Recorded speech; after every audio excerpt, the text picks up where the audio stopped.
And I'm on mute. Hi everyone, thanks for joining us today. I'm Manisha and I'll be the host for the evening, and Jyoti, Vijesh, they will be keeping a tab on the chat and facilitating it. And Malini is our guest speaker today. She's talking about how to articulate your value. I've known Malini for about 20 years now. She she is in professionally, she is a business engagement and innovation specialist. She has sat on various forums across the world in various countries, and she's given a lot of the speeches and presentations across the world. Malini, do you want to take over and introduce yourself now? I can certainly do that. Yeah. But firstly, namaste, everyone, and welcome to this Namaste. forum.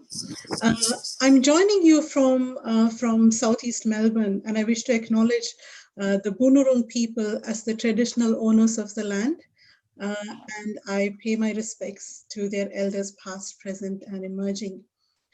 So for those of you who are joining us from overseas, what I just said, it's a beautiful acknowledgement of country that we do in Australia to acknowledge the traditional indigenous owners of this marvelous southern land. How wonderful it is to see all of you here. And as Manisha said, I have known her for a number of years. I didn't quite realize it was as many as 20, Manisha, but you're right. It should be about that. So in terms of my background, by way of introduction, as Manisha said, I'm a business engagement and innovation specialist, and I lead an engagement team.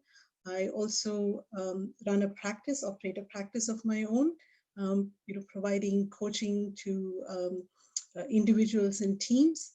And I also provide certification training in business relationship management. I'm very closely associated with the business relationship management, which is headquartered in the USA. Until recently, I was serving on their board of directors as the vice chair. And I also, in my spare time, I love sharing stories from my heritage, and I do freelance writing, and my writing has been published in a number of places, including The Lonely Planet. So that's it by way of introduction. So if it's okay, Manisha, I might just go ahead and launch into my presentation. Malini. Okay, thank you. Just by way of housekeeping, because we are a very large group today, I would be really grateful if you could put yourselves on mute for this presentation. There will be some opportunities for us to interact, but I'll wrap up my presentation with at least 15 minutes or so of discussion time. So you'll have plenty of opportunity to ask questions. Okay, so let me get started with sharing my screen, and you should be able to see my presentation now. Can you give me a thumbs up if you can see my presentation? Great, thank you. So we are here today because you are interested in articulating your value in some way, right? And we will delve into why that is of interest to you, and why that should be of interest to all of us. Something that I would like to say at the outset, to manage expectations, is that this is really a very vast topic, right? You can go deep into it from many different perspectives. And what we are going to cover today will barely scratch the surface. I was motivated to offer to do this presentation for this lovely meetup group, because I've been seeing that in the last few months, a number of people have lost their jobs because of the impact of COVID. I'm also seeing that a number of people are feeling a bit insecure as far as their career prospects go. I'm also seeing that a lot of people who do have, who are employed, who have continued to stay employed, feel that their career progression is slightly derailed because of the events of the past few months. So I just wanted to give you an opportunity to think about how you might reframe what you have to offer, to make it a little bit more current, and hopefully that should help you to achieve whatever you set out to achieve. I notice there's a few messages coming in the chat. I'm not going to have an opportunity to look at the chat window for some time, but Manisha, if there's something burning, absolutely, you can jump in and let Sure. me know. Yeah, thank you. So some of the things that we are going to talk about today, we're going to look at why is there a need to articulate our value effectively, right? Why should we be doing it? More importantly, why do you feel the need to articulate your value? We will look at some characteristics of value. What is it? How do different people perceive it and so on. Then we'll look at how do you determine your value. Following that, we will look at how you will express your value, right? So that's where the articulation part of it comes. And then, given that Christmas is not too far away, I have a gift to share with you, which will help us to continue this conversation. And finally, we'll have time for questions and discussion. One thing I do know from having attended one of your previous sessions, this community is quite wise. There is a lot of wisdom here, so I would love to hear what you have to say about this topic. So let's start with the need to articulate your value effectively. I mentioned that what prompted me to deliver this presentation is what I'm seeing happening around in the job market. But the need to articulate our values, goes much deeper than that, right? When we are able to effectively identify and understand what we are capable of, what we have delivered, what contribution we can make, and so on. It has a strong correlation with our sense of self-worth. Right? And it goes a long way towards developing really healthy self-esteem. And that is actually a really key component in building resilience. So irrespective of COVID and anything else, that might come, anything that's around the corner that we are unable to anticipate or quantify and so on. When we have a good sense of self-worth, it actually helps us to be a bit more, feel a bit more in control of the situation, right? Instead of feeling helpless. I would really love to hear from you, though, about why you feel the need to articulate your value, and why you think this is going to make a difference, right? Or in what way you think this is going to make a difference. So what I'll get you to do is open up your browser, jump onto Slido, so sli.do, and I've got the code here for you to access a poll. And I've got the first question live for you. Let's see what you have to say. And my mouse has decided not to cooperate.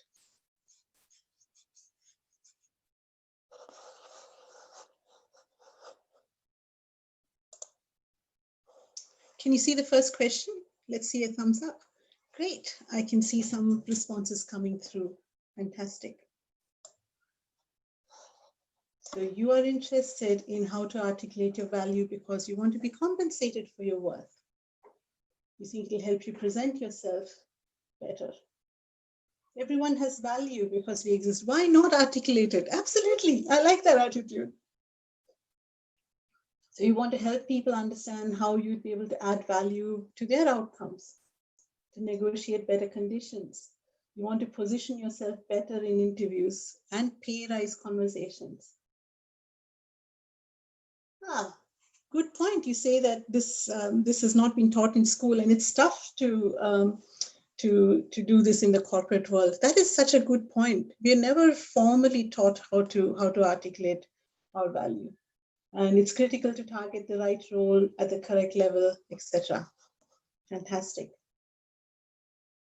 I'll give you a few more seconds on this one. You want to be able to position your value proposition in cover letters and interviews? Absolutely. You struggle to articulate your value to prospective employers. I totally understand where you're coming from. You want to be able to prove your worth everywhere and also in your personal life, right? And that comes back to that sense of, having that confidence about yourself, having a healthy self-esteem and so on. You want to understand yourself better and what you have to offer. You want people to know the real you, to be acknowledged and appreciated. These are really, really great points. Okay, if you've done that, I'm going to be very courageous with my use of Slido, and I'm going to post a second question. Which of these three things do you tend to do? Do you tend to let your work speak for itself? Do you leave it to other people to showcase your capabilities and achievements? Or do you take a proactive approach with expressing your value?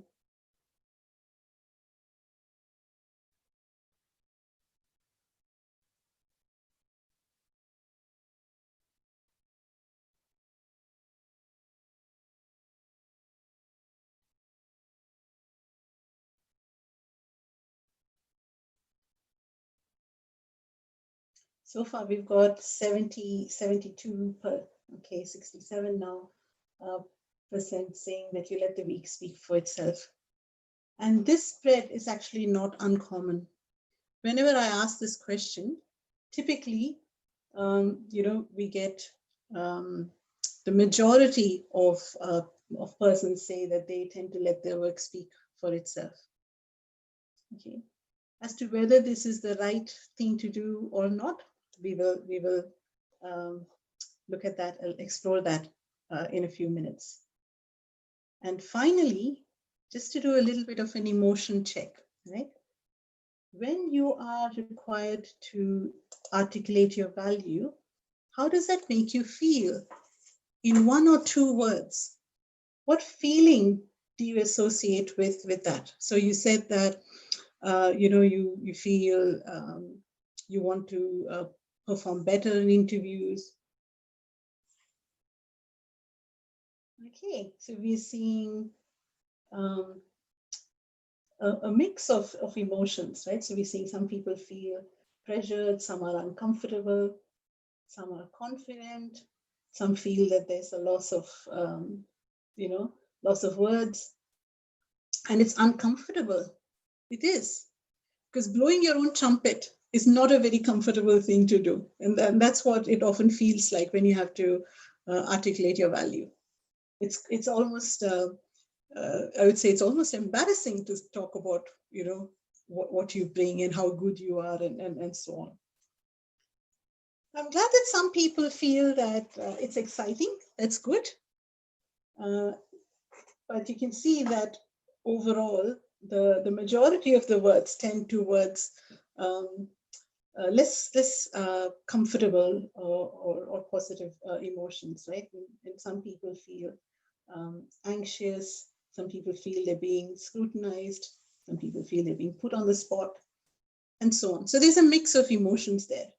But I hope by the end of this session, you'll actually feel that you have some strategies that you can use to help you feel a little bit more comfortable about this. Okay. Back to where we were.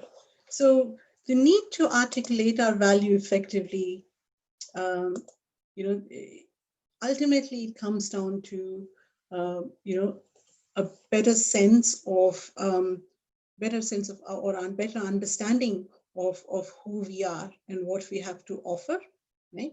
and nobody can take that away from us. It's something that you do for yourself.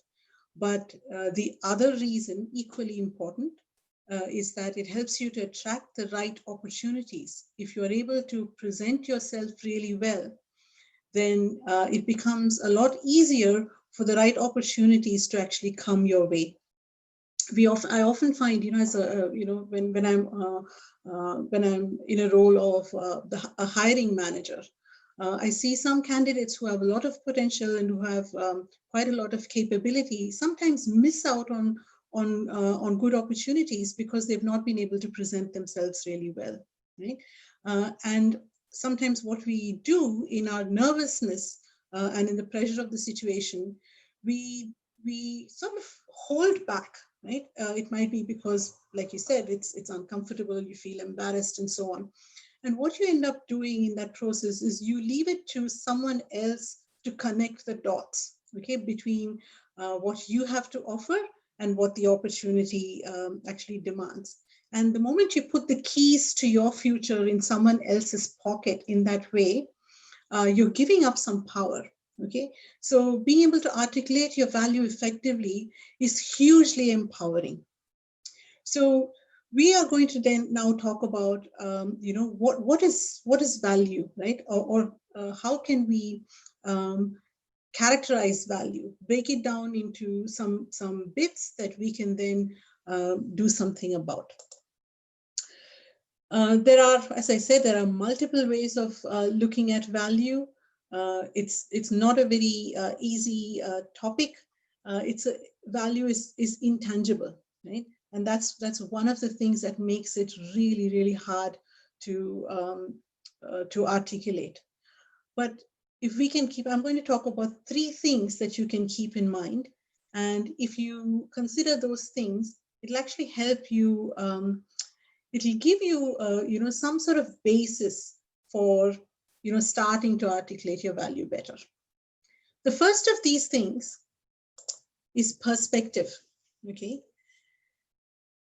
It is quite unfortunate, but when we talk about articulating value, right, the perspective of the audience actually takes precedence to some extent. Okay. Takes precedence over your own sense of value. Your own sense of value takes you as far as being able to just stand there or write and present and so on and so forth. But the key determinant of value is actually the perspective of the audience. So like we say, beauty is in the eyes of the beholder. So value is in the eyes of the audience. And we can understand this if we consider, I think someone has their mic unmuted. Thank you. So we can understand this concept of value being very subjective if we think about, things that we buy, okay, like say a mobile phone. If you look at how people make their purchasing decisions, right, for a mobile phone. My husband values certain features in a phone that are completely meaningless to me. And there are some things that I value, which he doesn't consider very important at all. Yet we're talking about the same thing. Think about cars. People will, there are some people who will pay a lot more money for certain features because they value it. And there are other people who will be quite happy with to pay less, for something with, less features or different features and so on. Think about how much how much women will pay for a handbag. Okay. There's so very much, the price tag or the salary that you might be able to negotiate and so on will somewhat depend on the perspective of the person who's evaluating your value. And this is the single biggest reason that an approach that many people take to their employment actually doesn't always work very well.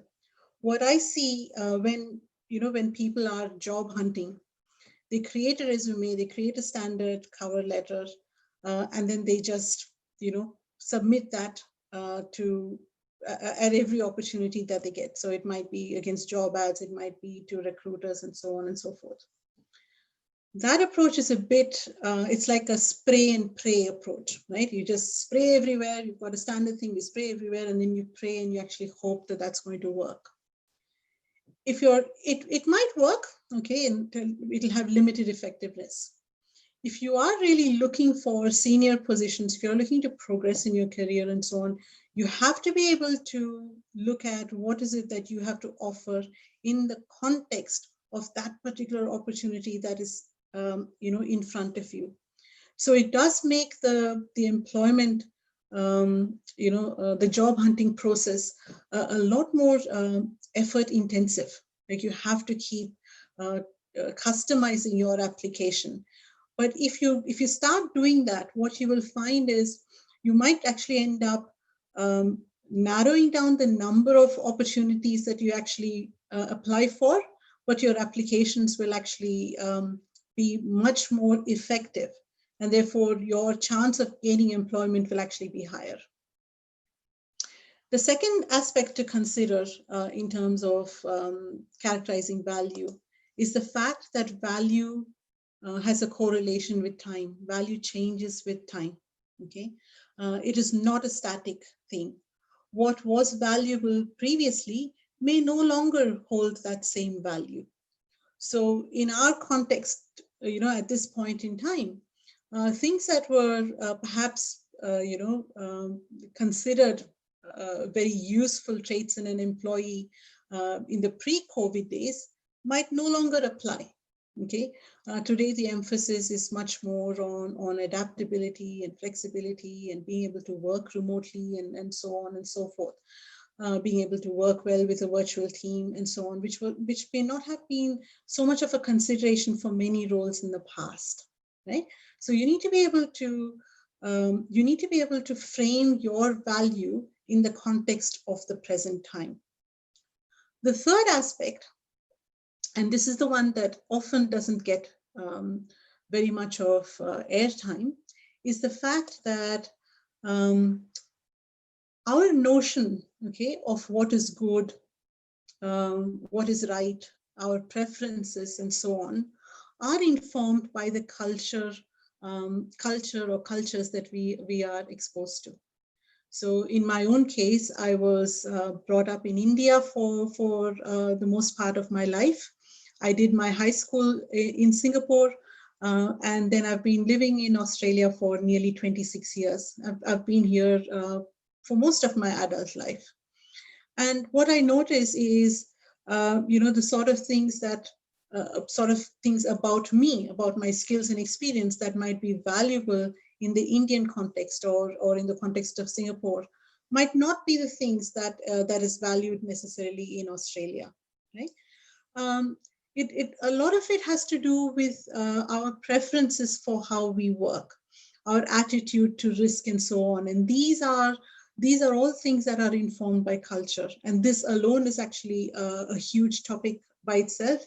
In fact, just last weekend, I did a presentation for Vanguard University in Southern California on cultural diversity. How to build healthy organizations, in the increasingly globalized world on the basis of cultural diversity.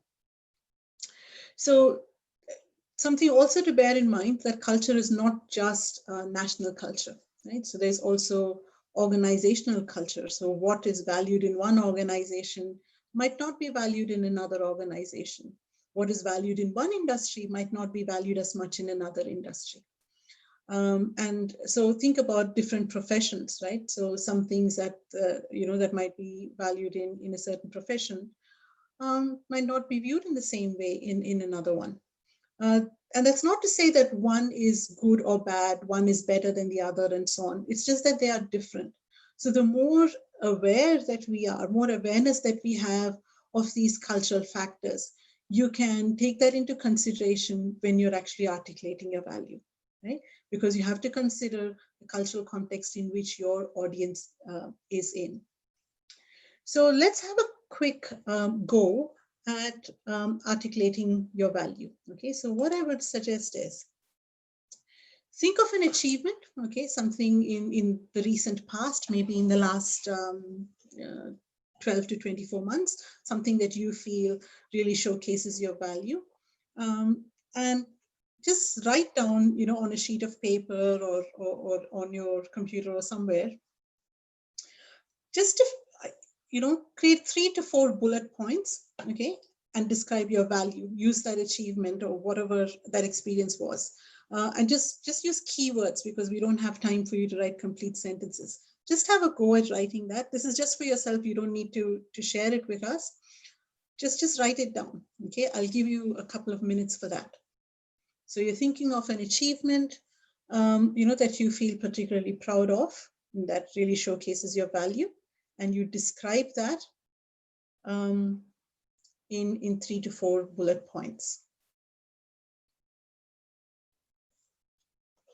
And while you're doing that, I'm going to take a sneak peek at the chat window.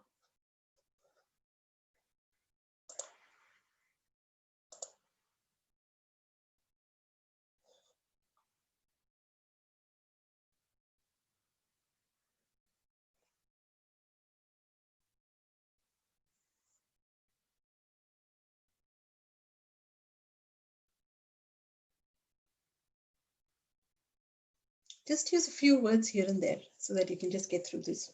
4 things that you might cover, 3 or 4 things that you might cover.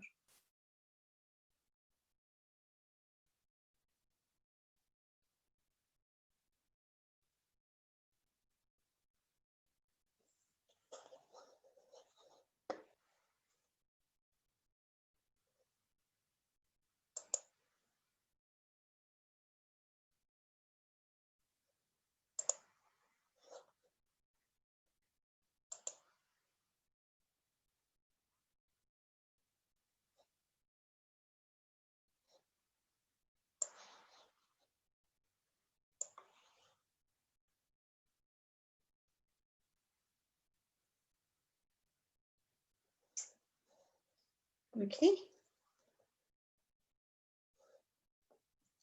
Hold that, and then I'm going to take you through a few things to consider when you're, in how you determine your value and how you articulate it. And we're going to come back to this, and you can look at whether and how you might change that. Okay, just hold that for a moment. So how to determine your value? Now, when you naturally understanding your value precedes expression, right? You can't articulate something that you haven't really understood. So you need to actually start off with saying, yourself having a really good understanding of in what ways your skills and experience can make a contribution, or in what ways it's actually made a contribution already that you want to showcase. One of the things that, in fact, someone did mention that,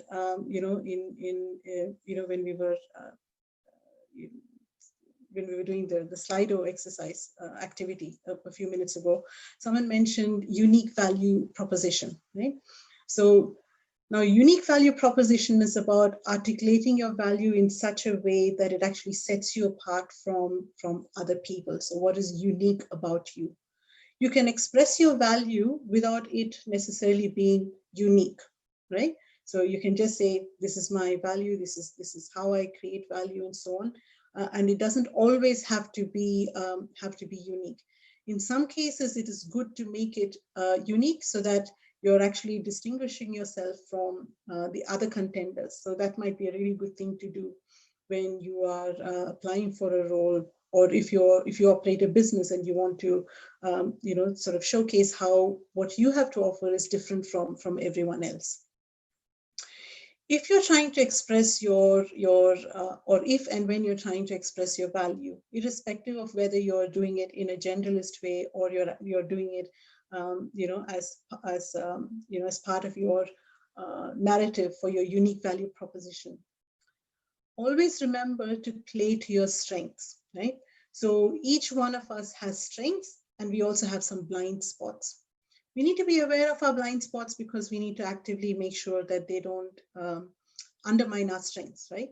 But always lead with your strengths, always play to your strengths. So I was coaching someone a couple of days ago, and when she was expressing her value, she was making excuses for some things that she hadn't done or she didn't have. So she said, "Oh, I don't have much experience in this industry," and things like that. Be very careful not to lead your narrative about your value with what you don't have, okay, or what you lack, and so on. Always play to your strengths first, okay. Now, usually when we articulate our value, right, the most common way in which we do that is we talk about activities. These are the things that I have done. I have managed a project. I have led a team. I have delivered, training. I have facilitated consultation workshops. I've gathered requirements and so on. Most of the time, this is how we express our value, right? We say, this is what I've done.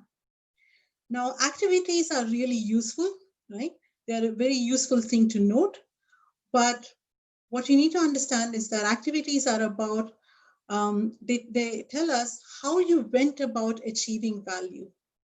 They're not actually talking about what your value actually is in itself, right? But if you think of the number of times that when somebody asks us, well, what do you do? Or why should I hire you? And so on.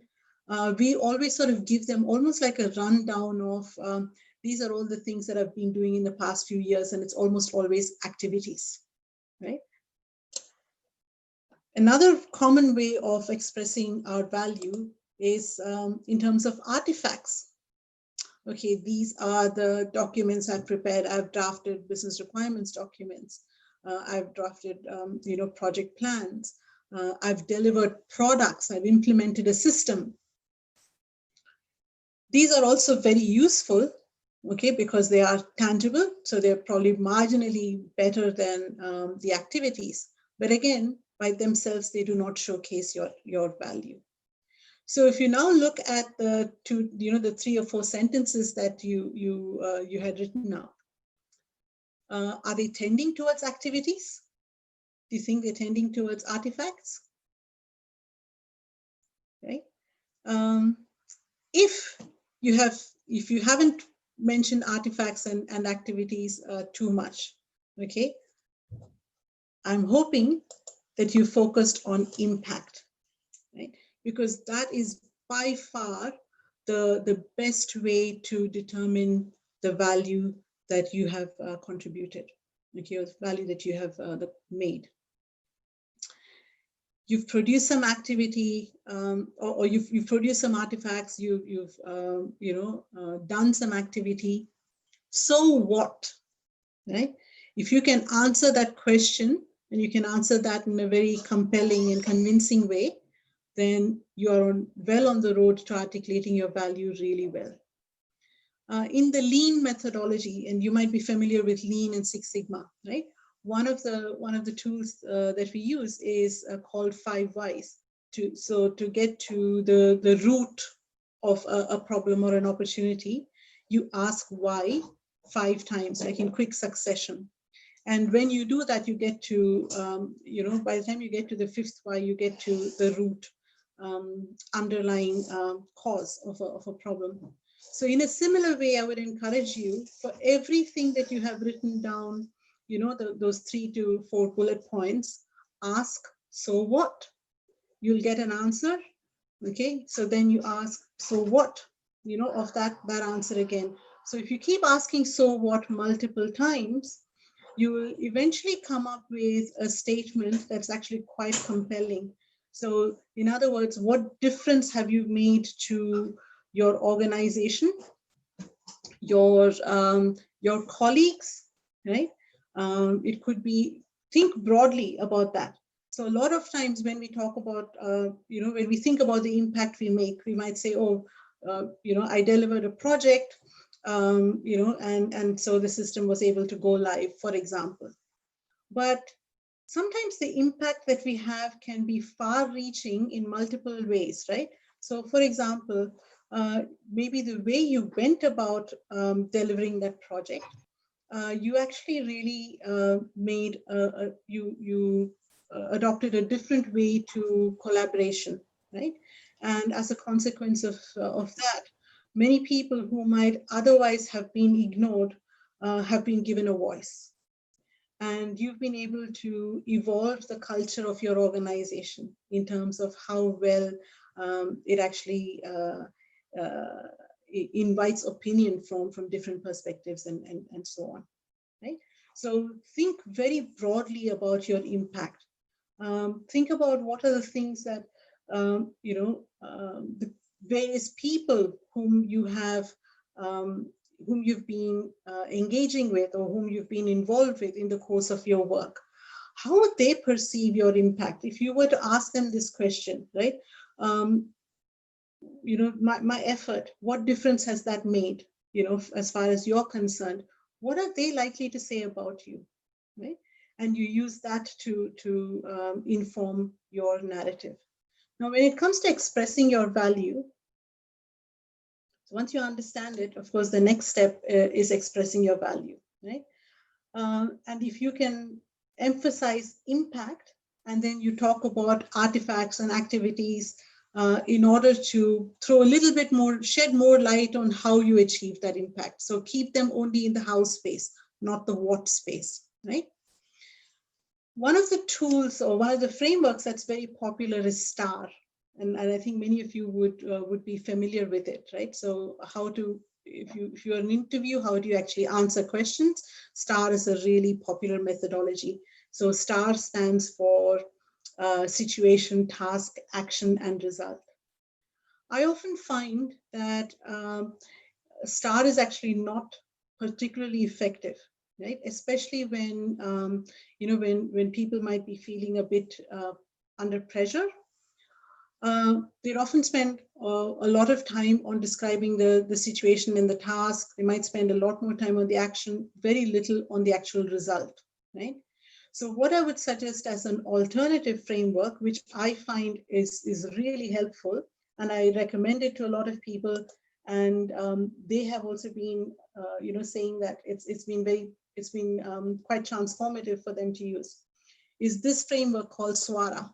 So it was developed by a professor from the University of München, as well as the chief curator of the National Institute of Economic and Social Research in the UK. And you can use this to frame both your written as well as your verbal narratives, right? And SWARA stands for situation, objective, action, results, and aftermath. So in terms of situation, it's about, what is the context for this narrative that you're providing, or this example that you're showcasing. Make sure that you make it really relevant to the audience. So if you are actually applying for a job, look for things in the position description that you can use to help you pick the right context, right? So when you go through a position description, pick out the handful of things that you think are going to be the key aspects of the role that the interviewer is going to perceive as being valuable, right? And you frame your situation according, or you pick your situation according to that. The second one is objective. So what did you have to achieve? Also consider including as part of that, what did you try to achieve? So there might be some things that you've been asked to achieve, okay, that was part of the mandate, but you might have actually used that opportunity to set some targets for yourself that you wanted to do as well. Then the action. So what did you actually do? Some things that you can also include is what alternatives did you consider, and why did you choose to do things in the way that you did? That's actually really powerful because it demonstrates that you are able to think broadly. You're able to make judgment, right? You're able to you're quite discerning. You might have used some evidence to inform your decision, so it's a way to showcase your approach, your evidence-based decision-making approach, and so on. So don't jump straight to, okay, this is what I did, just think about all the different ways in which you can present that action.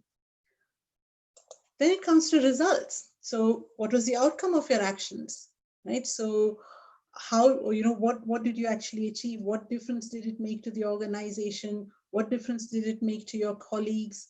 Did it pave the way for some other work? So as a consequence of that, did some other opportunity come about? Was the organization able to do something that it hasn't done before or considered doing before, and so on? Too often, I find during interviews, people say things like, "Oh, when I ask them what was the outcome, they say, "Oh, project was delivered on time within budget." Right? And if I probe a little more, they say, "Oh, everybody was happy." Right? Those are great indicators, but they don't quite, they don't quite showcase your value. So make sure that you focus on the impact. Okay, so what? So you've done all these things. There was a situation, there was an objective, there was an action. So what? Okay, what has changed, or what has the organization gained because of it? Finally, and this is one reason why, one of the main reasons why I love this framework. Consider the aftermath. What did you learn from this experience? And how will you apply this learning going forward?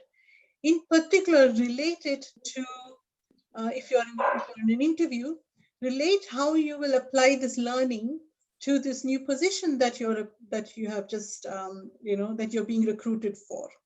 Okay. If you do that, then you're actually helping the interviewer connect the dots between yourself and what you have to offer, your skills and your experience, and what their needs are. When we don't do that, you're really, as I said earlier, you're actually leaving it up to them to connect the dots. Okay.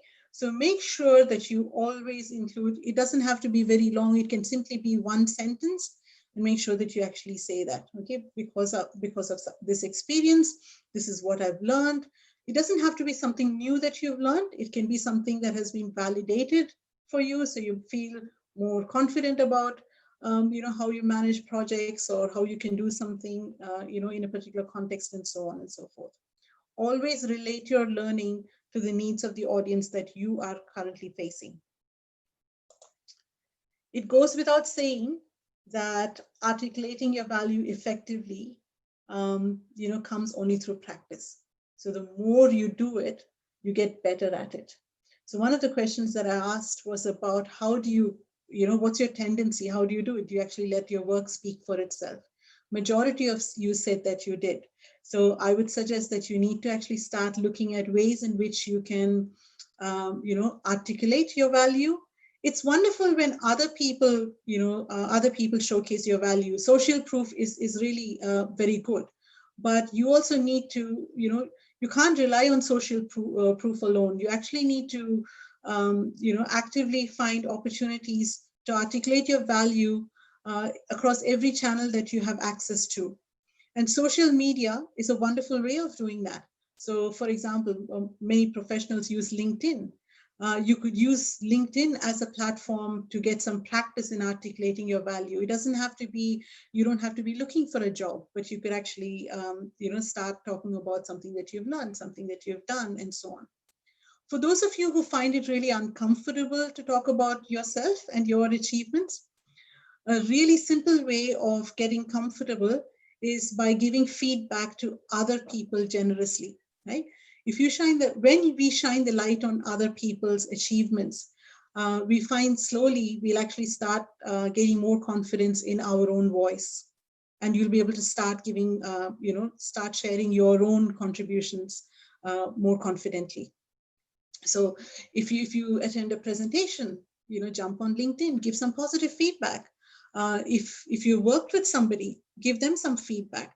Try to be very specific, right? So instead of simply saying, "Oh, that was an amazing presentation," or "Oh, this person is so good to work with, kudos to them," and so on. Try to be specific. Try to explain to them, what is it about what they did that was valuable to you. You're actually giving them some insights into their own value, and that's an incredibly generous thing to do.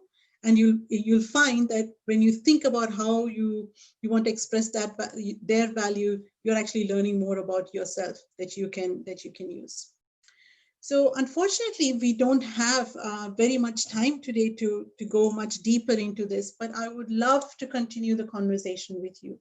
So I've got my LinkedIn details here, and I would encourage you to to link up with me, connect with me. We can, stay in touch and continue this conversation.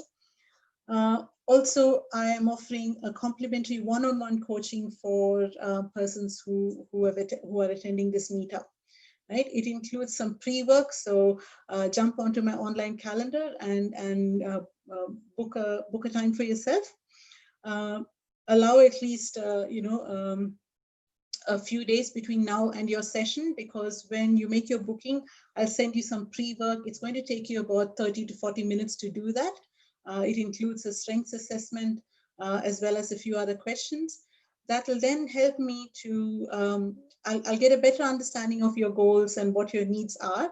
And that will then help us to have a really productive 30-minute virtual one-on-one conversation. So you'll get a lot of value out of that one session. Right?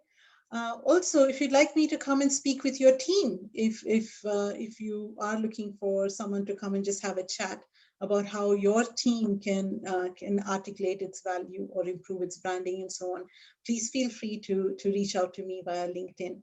As soon as I finish this presentation, I'm going to put the link to my calendar in the chat so that you can link up to my online calendar. In conclusion, I just want to emphasize that within each one of us there is an incredible amount of potential. I love this image of the pawn that is able to envisage its reflection as that of a king, right? And I think each one of us has the opportunity to really contribute a lot to society. And being able to understand our value and being able to communicate that in a very compelling and convincing way is one of the key steps in the process of realizing that potential. I wish you every success, and I'd love to hear your questions. Thank you, Malini. That was an awesome presentation. and we have got some lines which we are attributing to you, to your learning, to the needs of the audience you are facing. Very good. I'll remember that one. Yeah. Um, there are lots of notes on the chat box. Whenever you have time, you can have a look. Also, I would like to invite Christian if she's ready. She actually, you know how you mentioned that I lost you, pre-work to Patricia. find out your strengths, etc. Sorry, Sorry, can I you hear me lost you now? there for a second. Yes. Yes, can you hear me now? Yeah. Yes. Okay, you know how you were saying that you are going to send a pre-work where people can do their strengths and weaknesses. That is like a good Levite for Christian's session we are having next week. She is going to talk about e-disc profiling. I have done mine, Jyoti has done hers, and it was really amazing. Like, it's an eye-opener. Christian, did you want to quickly talk about it? Sure, just very briefly, because I've trusted lots of people have questions for you, Malini. Very briefly, I'm going to talk next week about the link between why you do the things you do and how you're wired naturally and how you can make the most of that in your work, but and to really master, I suppose, what your natural gifts are, and then also have understanding of how you can sustainably stretch yourself to opportunities that are not necessarily in your natural style, but you want to grow into. So for me, it's a lot about the sustainability, but also really mastering what you come with and your gifts that you come with. So very much tied into what you do too, Malini. Fantastic. Wonderful. That sounds like an amazing session. Yeah. It'll be good. Thank you. Cool. Jyoti or Shakti, did you want to talk about the incremental courses that are upcoming soon? Go, Shakti. Hey, am I audible? Yeah. Sorry, go ahead, Shakti. Yeah.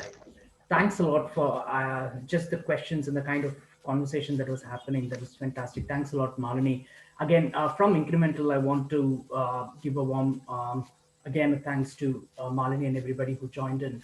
We at Incremental, we came into being because we wanted to add value to people, especially around the training and the way they skill up. So recently we are doing quite a lot of courses, and one of the courses that's coming up is Safe Scrum Master, as well as a couple of other courses which are lined up in change management. Has is leading that.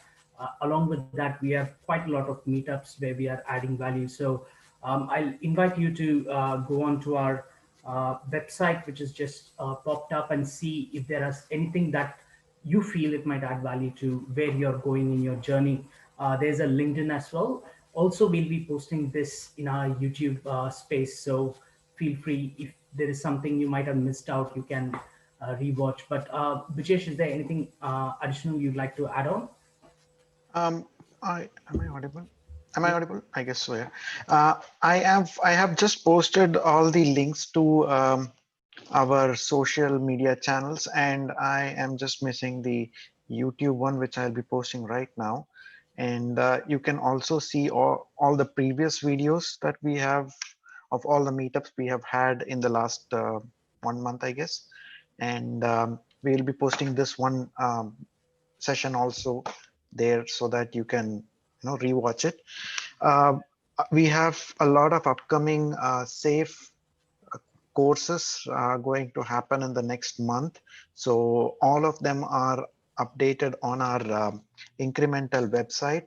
The first link that I have provided you, do go there, have a look. And if you're interested, please do connect with us. We are starting this up with hope that we'll get to spread more information. We will have a lot of meetups coming soon in the next few months. I think till December we are totally lined up with a lot of them. You can see them on the meetup site. We also have November 3rd, we have a new safe implementation roadmap meetup. So I'd like you all to join us and have a look at it.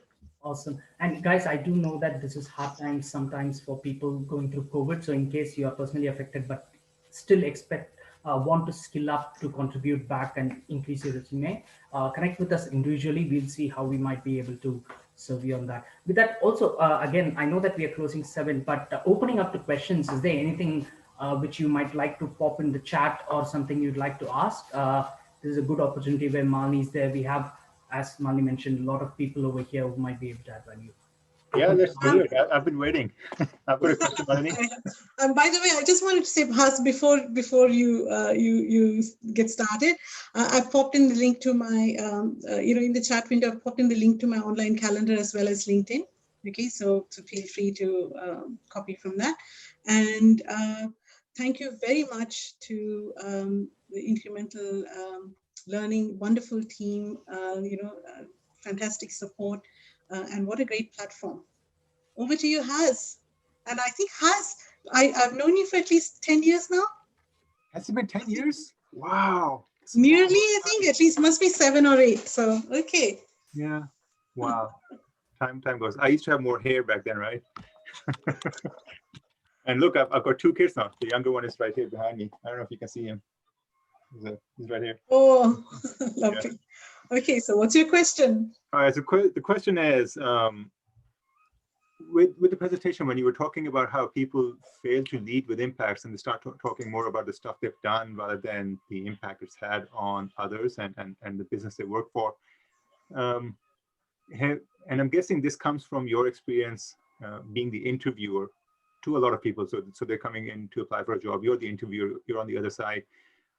Can you tell us of a time where you wished you really liked someone and you wish they had said something that they ended up not saying it because they didn't know how to articulate? Can you give us an example of that? Okay, all the time. Okay, I must say that I would say it's not an exaggeration. I think when I say that 80 to 90% of candidates actually do not present themselves well. When I say that, I don't mean to put them down or anything. I'm simply saying that they don't tell the complete story. They spend a lot of time, like, because the behavioral questions usually go like, tell us about a time when such and such, right? What happens is people spend way too much time describing the situation, how complex it was and how much pressure there was from everyone else and so on. And then they go on to, we did this. So firstly, they've spent a whole lot of time on the context when they should have spent just enough time to give us an idea and then move on to what the action was. When it comes to the action, they start talking about what they did as a team, okay? Often the thinking is that I want to demonstrate that I'm a team player, but the team is not on interview here. It is you as an individual. So you need to be able to call out what is it that you have actually done, right? What your contribution is. And you can, of course, you can say that I'm a team player and I work very well with my team. These are ways in which I collaborated and so on. And then most of the time, people don't talk about the impact. So they might just say in passing that, yeah, we delivered the project, that's it. And when we probe more, they talk about, oh, we did it on time, and we didn't have too many issues after go live and so on. Those are just very transactional impacts. You need to really talk about the more far-reaching impacts to the organization. In terms of spending too much time on the context, you know what it feels like to me? I like watching action movies.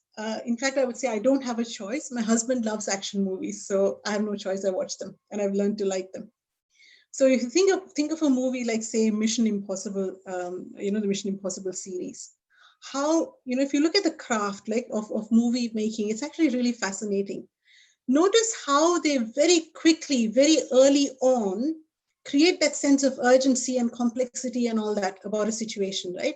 And they very quickly bring in the main protagonist, and then they show us exactly what his specialist skill is, what he does. Yeah, good point. Imagine if you paid money to go and see a movie, right? And they spent, of the 1.5 hours, if they actually spent 1 hour, 15 minutes describing the context, and then Tom Cruise shows up for like 5 minutes and you don't really get to see much of what he's doing, right? I would want my money back. I don't know about you, but I would want my money back, right? So think of that. Think of when you are presenting yourself, whether it's in an interview or someone made a fantastic point there about it could be about your mid-year performance conversation or end of year performance conversation, etc. If they were to make a movie about that, if you were featuring in that movie, how would you showcase yourself? You don't want to waste too much of screen time, on-screen time with things that are not necessary. Right? So does that answer your question, Haz? Absolutely. That's such a good example as well. I'm not going to forget this now. the Tom Cruise action movies. Thank you. Malini, it's Kate. I was just going to, if I can just add to that and talk about an experience I had last week with an interview. It was actually very new for me because obviously I'm very used to face-to-face or Zoom, but this was a pre-recorded interview that I had to do for a job. So you basically had 7 questions and roughly half an hour to pre-record on an app. And there were 7-star ones. So you got 30 seconds to try and form your answer ready. And you'd have 3 minutes maximum, anywhere between 2 to 3 minutes to record your answer. So you really had to be, I think, translating with what you said before, is really concise in making sure you're not talking too much time about the situation or the task, and really getting into the action and results, or, what was the impact after, because 3 minutes goes very, very quickly. Yeah. Kate, thank you for sharing that experience, because that's actually a great example of what's happening in the new world, like in a new normal, and we might see more and more of that. If not exactly, your experience, it'll be something similar. So you're right. One thing is that one aspect is that we have to be very concise and succinct in what how we create that impact. But it also, I think, validates the need to get practice, right?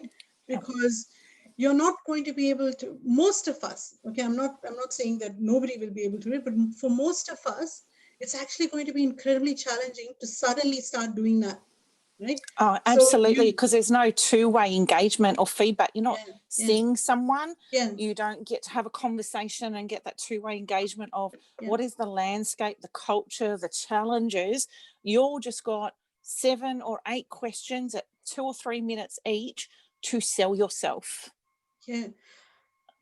I can only imagine the pressure that you must have been under. So I'll be honest, I stuffed it up the first time. I got halfway through one and went, and then went, excuse me, can you just delete the whole thing and let me have another go at the whole thing again? Do you know what I mean? And even that was embarrassing, having to ring up and go, I totally stuffed it my first time round. Can you delete my interview and let me have another opportunity? So it is, as you said, practice, because I practiced as much as I could before I started. But if you got a cough or you got a kid come in or something happen, it's really, really hard. But it's a new way that people will need to think about for interviewing or just having that conversation that we've been talking about, articulating your value. So my key takeaway from that would be, Kate, this is for everyone, make LinkedIn your best friend. Okay, you don't have to spend a lot of time on it, right? You just, even if you spend 5 minutes on it every day, but you just make it a regular habit. And initially, if you can't think of what to do, just be very generous in giving other people feedback. Okay, that's a great way to gain confidence and being able to craft the right words, right, to express what is value and so on. So we are always doing things, like attending courses or reading books or attending presentations, having conversations with people and so on. And we can always use those as opportunities for us to give feedback generously. That, and it can be an incredibly powerful way to hone our own narrative. So I encourage you to do that.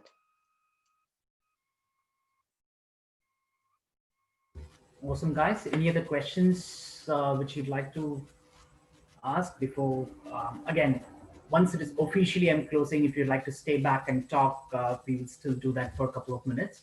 But any last questions before we officially wrap up, before that informal? I don't know what the question, but I do have an observation to make. Malini, what you said is very right. Even I do that. Like even now I say we face this and we address this and we and we and we. It's just that no matter how many times I practice every time I start with I did this, I feel like, oh, look at that. So I don't know if it's like Manisha was saying, it's a culture where you come from, or it's hardwired in you, like you are not able to say I. But one thing that has helped is, as a coach, I am an individual contributor in quite a lot of situations. So I have gotten used to saying, instead of I or we, I say, well, as a coach, this was done. So like I'm referring to a third person. Helps me mentally. I think, that point that you make about, it's uncomfortable, right? To talk about ourselves. And someone actually, I noticed in the chat, made a point about blowing our own trumpet is quite hard. What you have to, what helped me, right? And Haas will tell you, in recent years, I've actually become very active on LinkedIn. And I never used to be that. I like my privacy. I value it, and I've always let my work do the talking.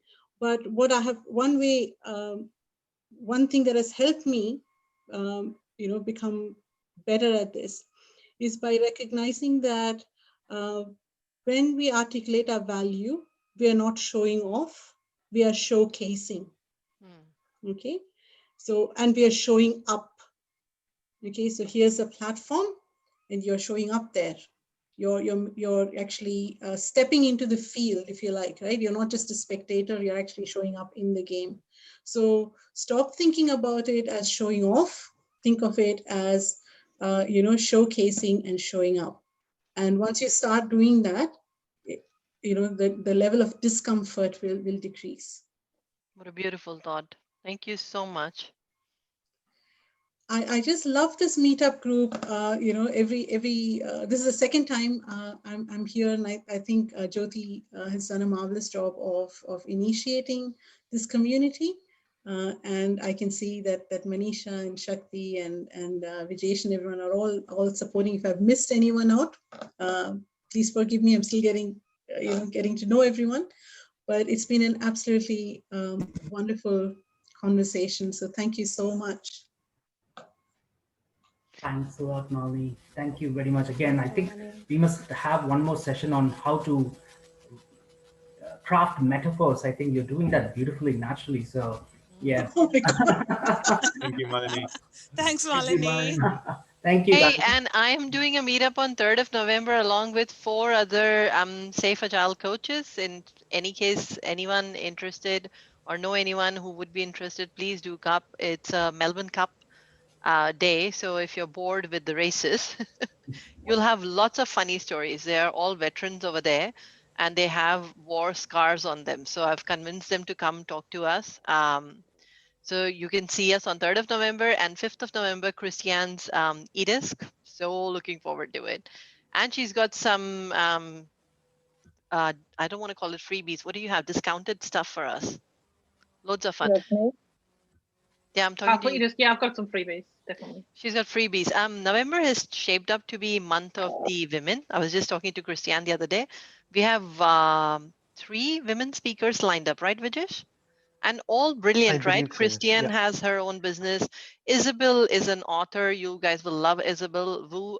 She's author of Michelangelo Project, and she's coming up with some goodies as well.